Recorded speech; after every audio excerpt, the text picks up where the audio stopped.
今から15年ほど前ですかね。山ガールって流行りませんでしたか？アウトドアグッズなんかが流行って、そういったものを身につけて山登り、ハイキングなんかに勤しむ若い女の人、僕の友達にもいまして、その当時、その彼女が体験した話。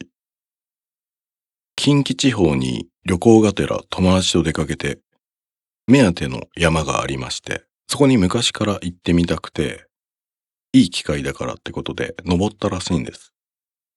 その日は平日だったんで、ほとんど人なんかいなくて、貸し切りだね、なんて言いながら、スタスタ登山道を歩いてたらしいんですよね。20分ほど経って、二人ともなんですけど、体調がおかしくなってきたって言うんです。お腹がペコペコなんですって。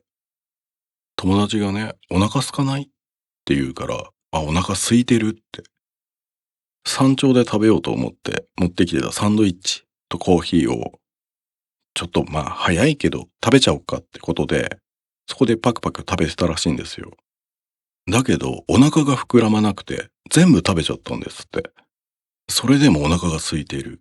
もう飢餓状態みたいになっちゃって、我慢ができないぐらい。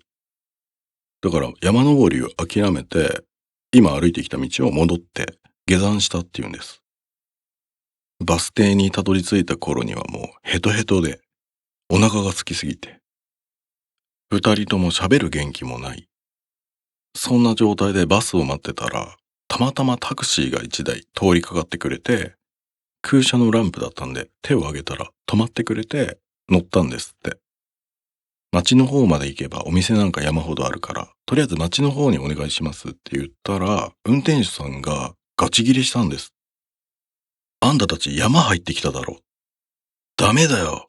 今日は女人禁制の日なんだから。えらい剣幕で怒られたって言うんですね。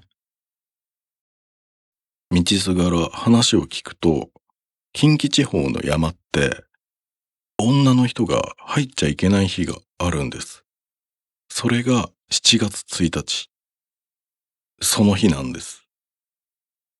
理由としては、神事なんかでよくある女性の血の汚れ。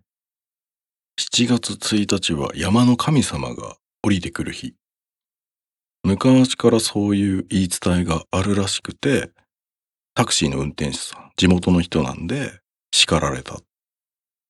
不思議なことに街に着く頃には空腹も収まってたらしいんです。大方、火だるがみでもついたんだろうって運転手さん。そんな不思議な経験をしたって言ってました。私、あの山に神様本当にいると思う。だって私たちあの日、生理だったからね。そう言ってました。